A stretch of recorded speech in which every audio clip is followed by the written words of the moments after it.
G'day, Webby here. Now today I've got with me Sonia O'Sullivan. How you going, Sonia? G'day, Webby. Good. They're good. Nice work. to have company on a walk. That's the way. That's the way. Because I'm quite often doing this by myself, and it's a very treasured moment when someone will join me for it.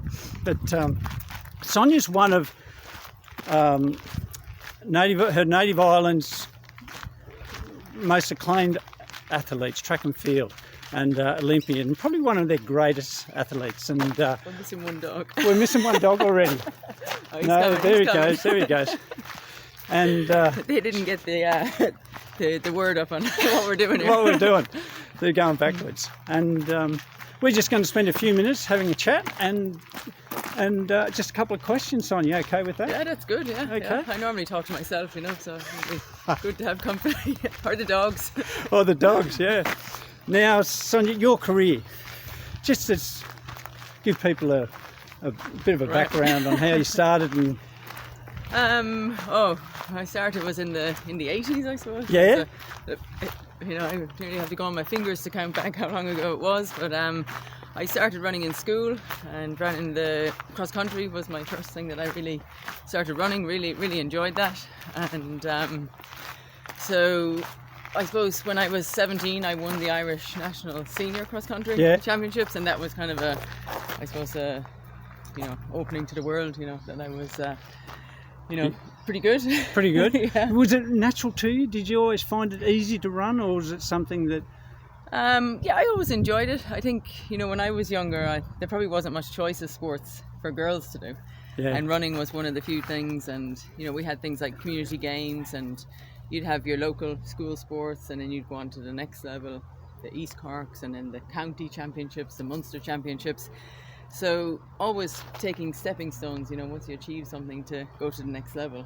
Yeah. And then, eventually got to run in the All-Irelands. And, Yes. when you're the best in Ireland, then you kind of think, okay, what's next? What's next? And obviously, what's next? And then what So does then you come? start looking around and, comparing yourself to other athletes and international, get on the Irish team for the first time Yeah. in 1987 when I was still in school. There wasn't so many underage championships back then. No. I got onto the senior team pretty early on. Yeah. Running 800 meters, I was thinking I should be running longer, but my coach said no, keep doing the 800. Yeah. And I just kept improving. And I I think that's the motivation you need. Is you just need to be improving and to see yourself improving. So then you just want to work harder, or you just do all the little things to make yourself that little bit better and reach the next level. Would come very natural to someone like yourself who eventually becomes an Olympic athlete. We better keep walking. Yeah, we better follow the dogs. Follow the dogs. Yeah. It would come very natural for you to keep improving to that level, whereas to the odd Joe Blow like ourselves, we just go, too hard, we're just gonna. But I think, over time, I think you kind of evolve into it as well. You kind of, Winnie, come back.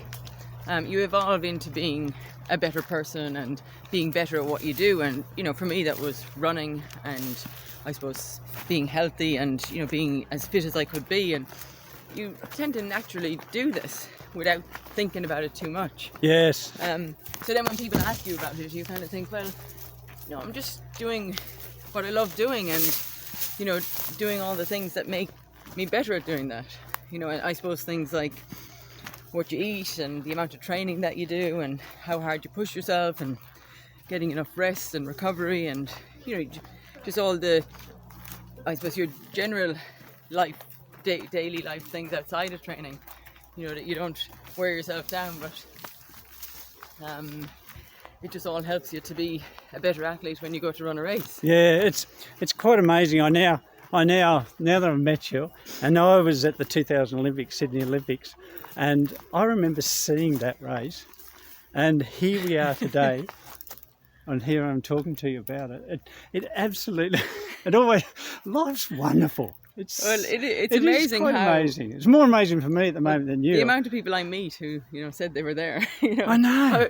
I can't believe it because it was I think 100,000 in the stadium that night, and there was quite a lot of Irish people living out here at the time, like there is now, and the support was just amazing, and to hear I was only out there doing one thing, but so many other people, you know, they had probably different stories of what they remember from that night, and you know, to hear all them, it makes it an even greater night to remember, you know, that you kind of had that much of an impact on so many different people's lives. It certainly did, and we were so proud of the games that we put on at the time, and I have it reflected as well during that period. But so you've moved on, you've got a life here in Melbourne. Yeah, so I got as far as the 2004 Olympics, and then I started to slow down after that. And, you know, four Olympics isn't too bad. Olympics, yeah. So then you hang in there for quite a while, you know, and you know, running has become such a part of your life that, you know, you see all these other people just running for fun and fitness, and you know, it was my job, I suppose, when I was training hard. And even I didn't really see it like that. I don't think I enjoyed running back then as much as I do now.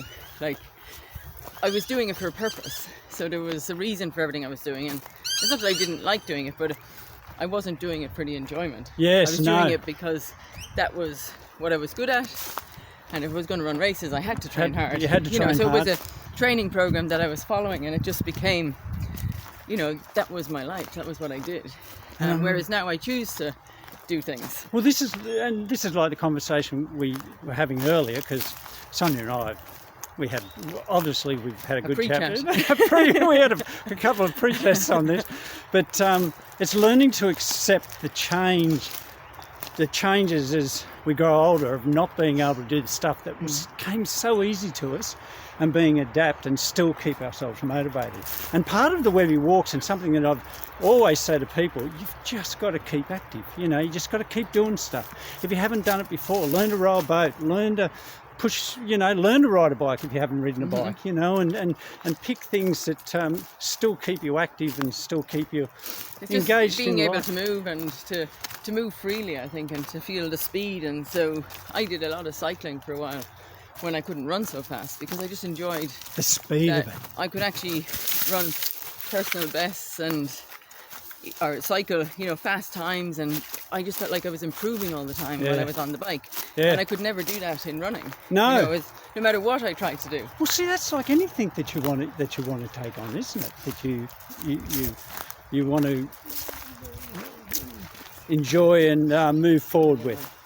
Now, I'm very impressed with your journalistic skills.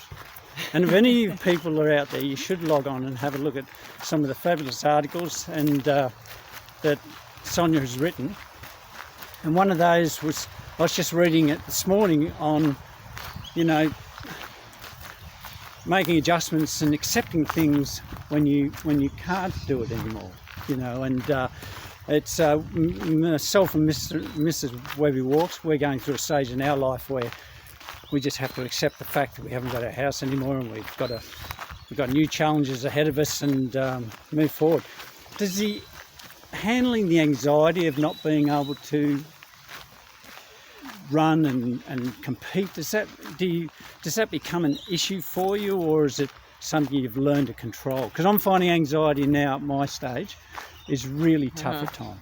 Yeah, well, I think the mental side of it. You can kind of go down a path that takes you where you don't want to go, and it makes you kind of stress about things and worry about it, and you know, you can get bothered by things.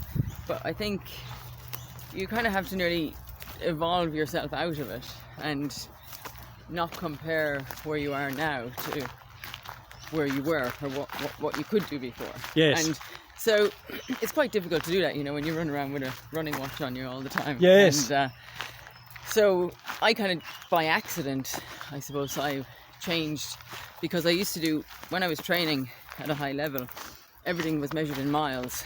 So the pace per mile, the distance we ran was miles. Yes. And then when I started cycling, everything was in kilometres. And then I had enough of the cycling, and I thought running is a bit more efficient, and you know, you feel better after running. You get with less time. So I started running, and for a long time I didn't want to time myself, because I didn't want to know how slow I was going. And then that's interesting. Yeah, isn't it? But then you get to a point, and you kind of need a purpose to your run as well. So you have to have a bit of measurement or a bit of context to what you're doing, how far you're going, and how long you're out there for.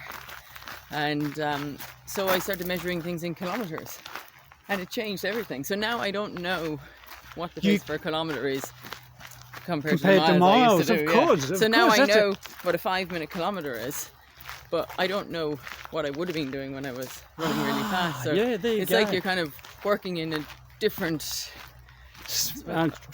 different measurements, different time zone, and there's and you can't connect it with the relativity of the miles. So now I know what feels good to me now, or what feels easy, what's hard. Yeah. And so you just change your whole perspective of what you're doing, and you learn to enjoy it again, and to operate within the levels you can operate in. I still find it hard to really push myself. I can't. It's hard to go beyond the limits. It does anything, and like you were an Olympic athlete, and I'm just going to get in a bit of shade here. We got to. Hey, Winnie, Zoe, come here, come on. Hey. We're just chasing the dogs. These mad dogs on the video. No, it's good. It's real. It's real. What? Now, Melbourne. Why did we settle in Melbourne? Well, I still kind of spend quite a bit of time in Ireland. I go back and forth quite a bit. I'm always looking for some reason to go back there. So where were we? Okay, so Melbourne. Oh yeah, so Melbourne started because of the Olympics in Sydney, because I hadn't ever been here. First time I came here was 1995 in January, and at that stage the Olympics were announced that they were going to be in Sydney. Yeah. So we had to work out what it was like to fly in a plane for that length of time, which is crazy when you look back now, because I've done it, about 200 times. Yeah, that's right. If I actually sit down and calculate, over, 95, so what, like 25 years now I've been here. Yeah, there you go. It's a long time, thing. So you haven't cut yourself off from Ireland. It's just you're backwards and forwards, and you've got interest here. You've got 2 daughters, haven't you? Yes, so they both. Well, they went to school. We used to be based in London for a while. Yep. When I was training there and racing, and so we would spend part of the year there, part of the year here, and move with the seasons. So we were always with the sun. And so then, as they got older, we always kind of thought we'd have to. Hello. We'd always have to settle down somewhere, because they would eventually have to go to school, in one place, and we kept putting it off, and so they went to school in both places for a long time. So that was kind of interesting, and then eventually, they get involved in a lot of different sports at school. And friends and everything else. Yeah, so then they want to stay here more. Yeah. So they went to secondary school here and did all their final exams here. So they both finished school now. So now I know. Things are about to change again. It's another change, Sonia. Have you gotten on top of that one, have you? Not totally, no. I think the dogs now, Winnie and Snowy, they're kind of... they're going to get a lot more attention. They're getting more attention, and you can't really travel around with them when you're going across continents. So that does change things a little bit. Yeah. Do you see yourself getting more into a journalistic side of life? You enjoy it? I do enjoy it, yeah, and I think a lot of it kind of comes from when I used to run a lot by myself. People often say, "Well, what do you think about when you're running?" And sometimes you do. You really think about things when you're running. Oh, you do. If you have like a lot of fast thoughts and ideas in your head, I would come back and I'd be thinking, I wish I could just plug into a printer now and print it all off. But nowadays when I run, I just need one thought or one idea, and then go and write it down and expand on that. Because you can so very easily forget things. Yeah. As soon as you come in the door, everything is gone, because you start getting involved in life and catching up on things that you need to do. I know exactly how you feel. The European Collective hounds me for content videos all the time, Sonia, and I'm under pressure all the time for the Webby Walks videos. Sonia, it's been wonderful. it's a bit surreal meeting you, because I've seen and read so much about you, and it's just such a great opportunity. Wonderful to be a part of Webby Walks. You know, the whole Webby Walks is all about keeping people active, lifestyle, health and fitness tips, and you're a credit to that belief as well. And I've got to thank you very much for it. And you know, hopefully someone will pick up this video and glimmer some advice from it and move forward. Hopefully, yeah. Hopefully. I mean, I think there's something for everybody to just get out, to just, I suppose, drop what you think is important and to just get outside and to be active, and on a beautiful day to just enjoy the great outdoors. And look at this. This is like this is like a hidden oasis in the middle of Melbourne. Yeah. Beautiful oasis in the middle of Melbourne. Yeah. So, Sonia, thank you. We'll go and chase these dogs, eh? We might go into a run. We might run them down, hey? Let's go and find them. Hang on, I think I can beat her. I think I'm going to beat her. Come on, guys. Come on, let's go. I think she's found a fish. Hey?